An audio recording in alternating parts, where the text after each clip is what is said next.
Hello, everyone, and welcome to another episode of Selling Greenville, your favorite real estate podcast here in Greenville, South Carolina. I'm your host, as always, Stan McCune, realtor right here in lovely Greenville, South Carolina, and you can find all of my contact information in the show notes if you need to reach out to me for any of your real estate needs. And just a reminder, as always, please like, rate, review, subscribe. Don't miss future episodes of the show. I was just talking to someone, you know who you are, that said that they listened to some episodes and have not yet left a review or a rating.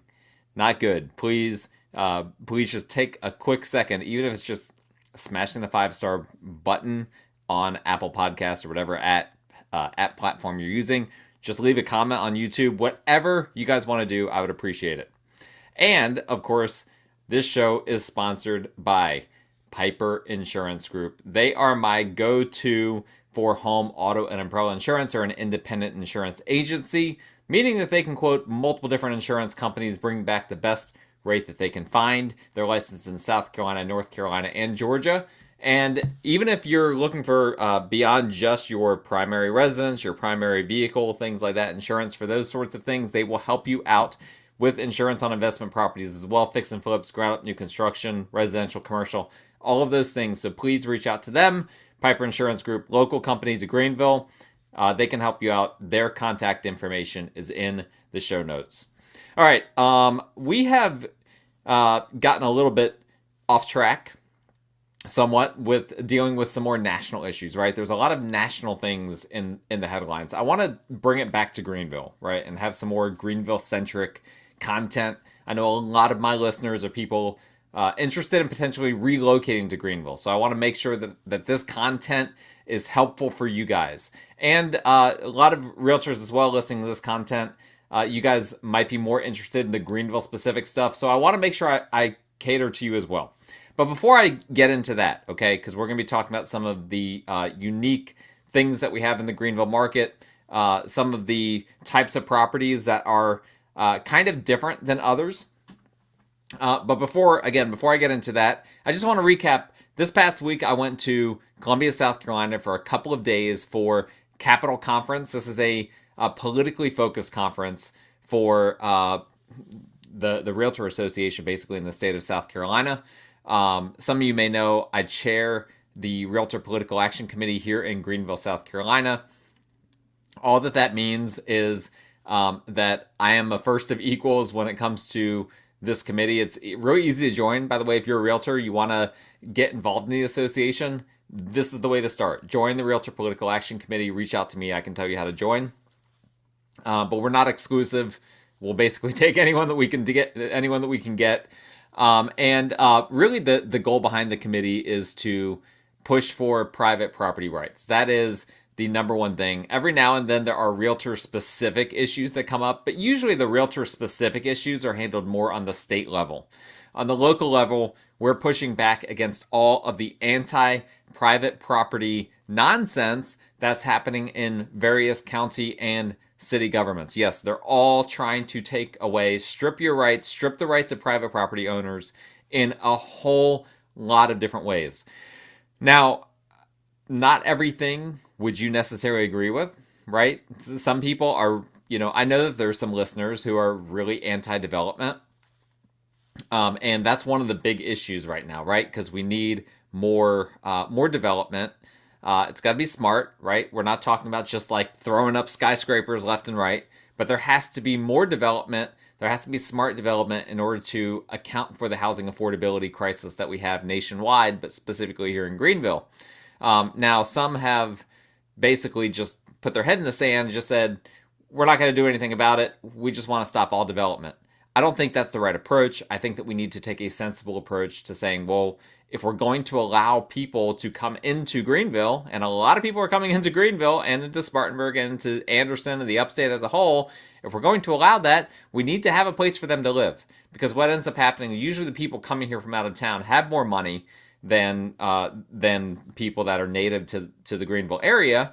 And so it's not helpful if we're not building more. Basically, the people with more money are just going to outbid all of the people that are local. And so we're just kind of cutting off our nose to spite our face if we're going to be anti-development just across the board. So on the political action committee side, we are really trying to bring some common sense into that discussion.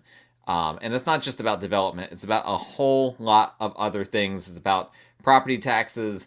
It's about how you're able to use your land. It's about making sure that the property doesn't, that the different county councils, different city councils don't do workarounds around zoning in order to tell people what they can do with their land without going through the proper zoning process. So there's all sorts of different things like this that we're doing. So we had a conference in Columbia about this. Great conference. Had a good time. Good networking. And I highly recommend that you guys go. It's an annual conference that SCR does. It's only like $50 to go. And really it's a one-day conference, but for if you want to go to the legislative reception, meet your representative, or sometimes there are some breakout sessions before that are for people in leadership positions. That happens the day before, but it's the past couple of years, it's just been a one-day conference. So you can literally drive up to Columbia, drive back in the same day if you want. Highly recommend it. Let me know if you guys are interested in any of that. All right. Not to get too off track here, but I did want to put that out there so you guys know kind of a little bit of what I've been doing in addition to all of my normal work. So Greenville, right? A Greenville specific episode I've been promising you guys, and here's what I want to talk about today. There are 3 quirks that come up frequently when people are looking at homes. 3 different things, and there's more than this, but 3 main things, at least for me, that I run into that people like to ask about. Homes that are on golf courses, homes that have basements, ideally finished basements, and homes that have pools. These 3 things frequently come up in conversation, and they're controversial, right? Not everyone wants a golf course in their backyard. Not everyone wants a basement. Not everyone wants a pool. But these types of homes do cater to certain people, and I think it's worth just talking about, okay, what is going on in the market with these homes specifically. So what I did was I analyzed data from the past couple of years from one specific neighborhood, the Pebble Creek neighborhood, just as a sample for what is happening in our local market. Pebble Creek's a great example because it has, obviously a great golf course going straight through Pebble Creek and Taylor's. So there's homes on the course. There are plenty of basement homes, some with big basements, some with smaller ones, and then there are pool homes in that neighborhood as well. And then there's a lot of others that don't have any of those things. And so it's really a great neighborhood to analyze for the purpose of this data. So a few things that we had going on here. One was when we look at the acreage, okay? I'm just going to go through here real quick what some of the averages were averages and medians that we were running through here, okay? I'm not going to, so I broke all these down by average or median. We've had this discussion before. I'm just going to tell you, I'm going to use the word average. Some of these times, for some of these, if the median makes more sense, that's what I'm going to refer to. But I'm just going to use the word average, whether it's average or median. It just gets too clunky to go back and forth. So in general, for the data set that I looked at, the average number of acres per property that sold in Pebble Creek was 0.39 acres, so almost 0.4. Had a original list price of $398,000, average sold price of $392,000, price per square foot of 166, which came out to about 2,400 finished square feet. And let's see here. About on average, they were 2-story properties, sold days on market on average in 19.5 days, and so forth and so on. So those are the averages, okay? Just get that out of the way because that will help us to compare. Now, let's look from there to golf course homes. Now, here's the quirk, and I'll discuss with you guys what kind of people think or don't think about some of these different types of homes. So there is some golf homes that are actually on golf courses, whether it be the fairway, the green, whatever the case may be, at the hole. They can be at different places with regard to the golf course. Because of this, typically the backyard, right? You don't typically have a golf course in your front yard. It's typically going to be arranged so that the golf course is in your backyard. So the homes in Pebble Creek with golf courses have smaller lot sizes overall, 0.29. Remember, the average was 0.39, basically 0.4. The golf course average was 0.39. So they're losing an entire tenth of an acre to be on a golf course. Okay? Here's what I typically find with golf course homes is that they have very little, if any, backyard. Basically, that golf course is your backyard.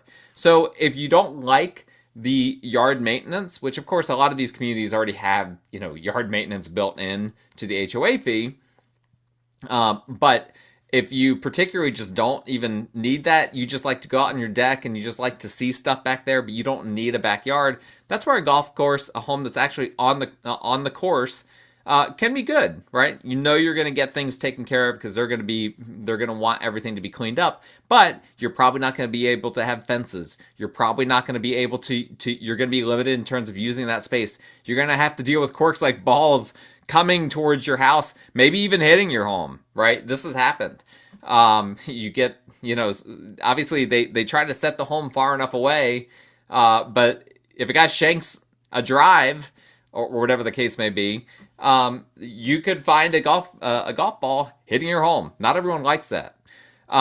In terms of size, these homes also in Pebble Creek tended to be smaller. On average, they were 2,182 square feet. That's quite a bit smaller than the 2,400 square foot average for the non-golf course homes. The median was 1978, which was also substantially less than the median for everything, which was 2,410.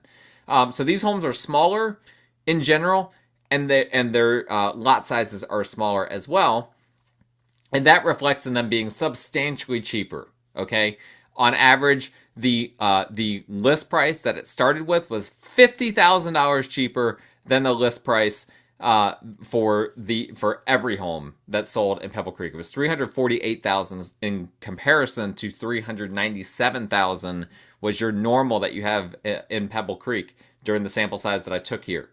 And so it's definitely, these homes are not for everyone, right? They're smaller, at least in Pebble Creek. In this sample, they were smaller. The lot size was smaller, and that's going to be pretty normal. It's mostly retirees that want these sorts of homes, right? Nobody that has children or that has animals wants a home with functionally no backyard. Your animal, they're not going to be allowed to go out on the green and poop on the green, right? So you've got to take that into account.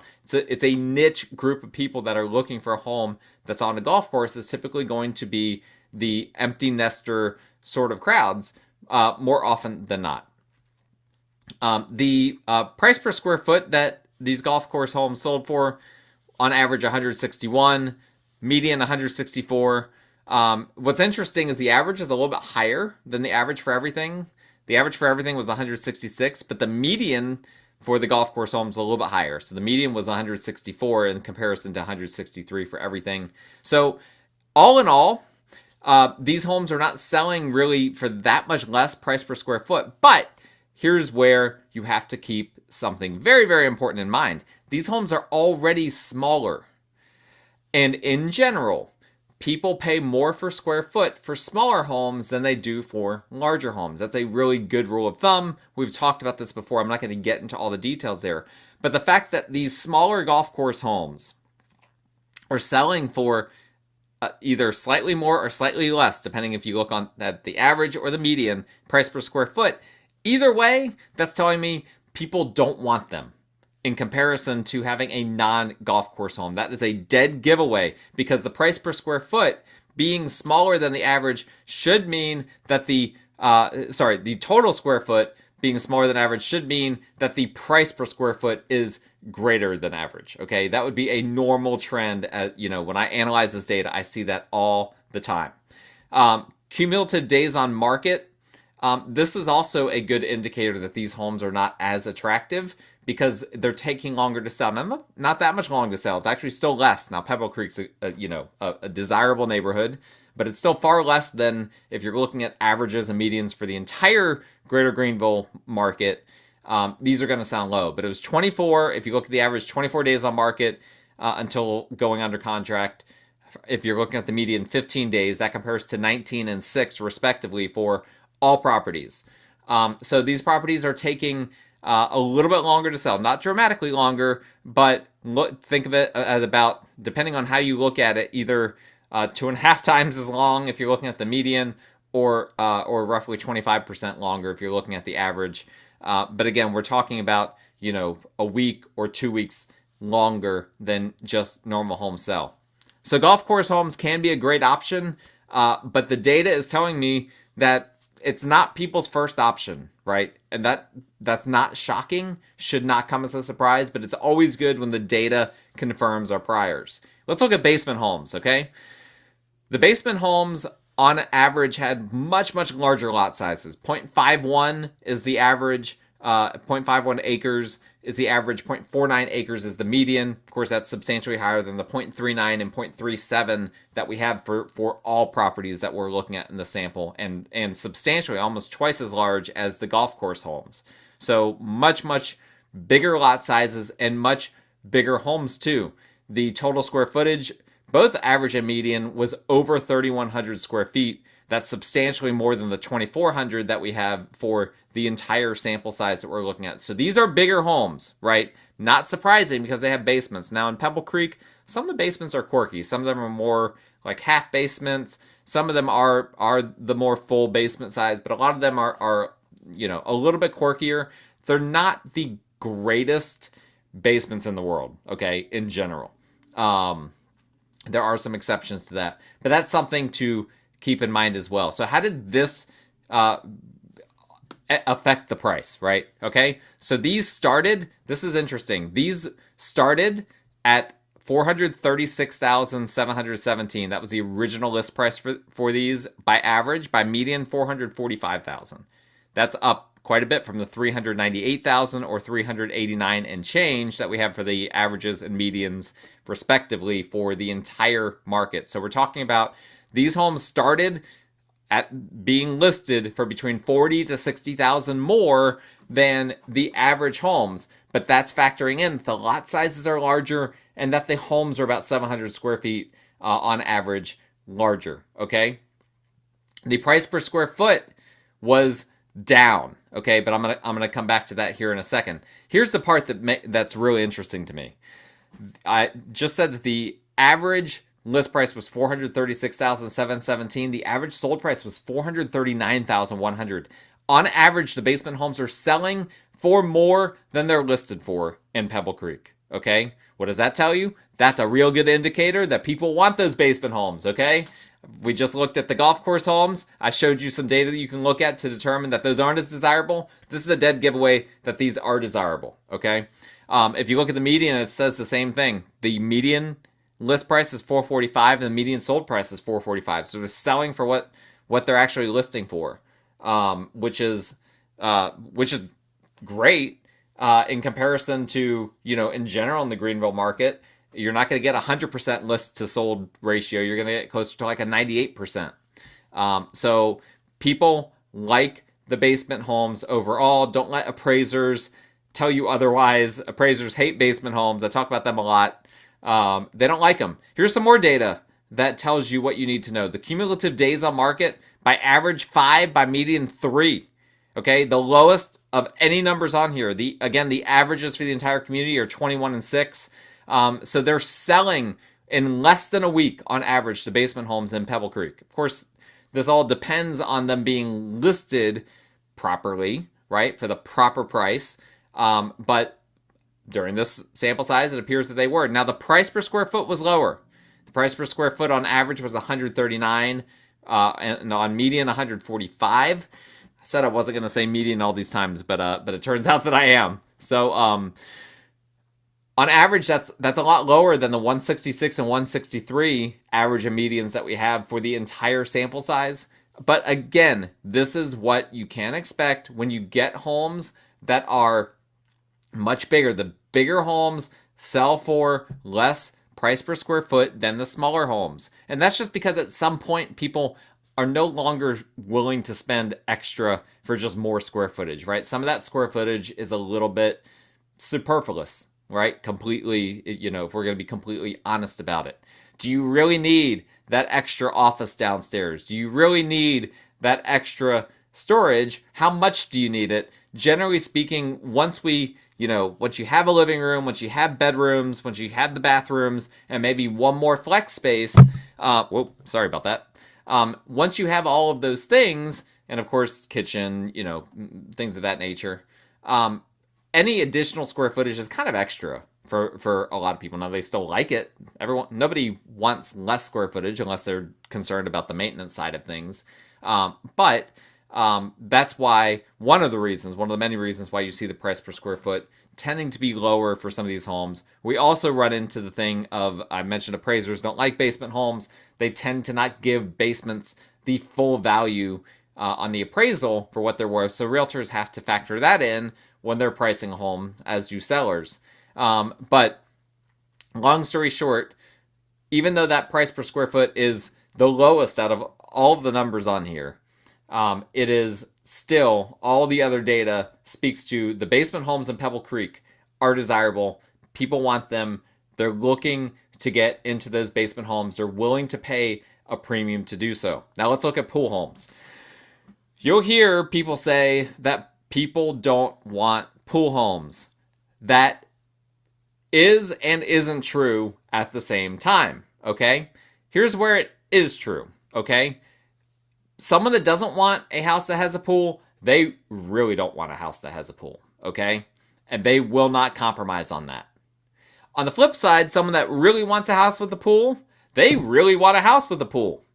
And they're tending to not going to compromise on that. Well, then there's also a subset of people that the pool's not even really on their radar, but they might be okay with it. Well, it's a great house and it also has a pool and the pool's in good shape. I might be okay with having a pool. Like that kind of sounds fun. Can't tell you how many people I've run into over the years that fit in that category. Now, here's the thing. Here's where the rubber meets the road, right? I'm talking about all these different groups of people very abstractly, but the supply and demand elements are striking because there's not a ton of pool homes, particularly for in-ground pools in the Greater Greenville market. And so in my personal experience, I don't have numbers to quantify this, but in my personal experience, there is greater supply versus the demand for people that want pools. So there's more people wanting homes that have pools than there are good homes that have pools, versus the flip side of things. The people that don't want pools, they have tons of options for homes that have pools.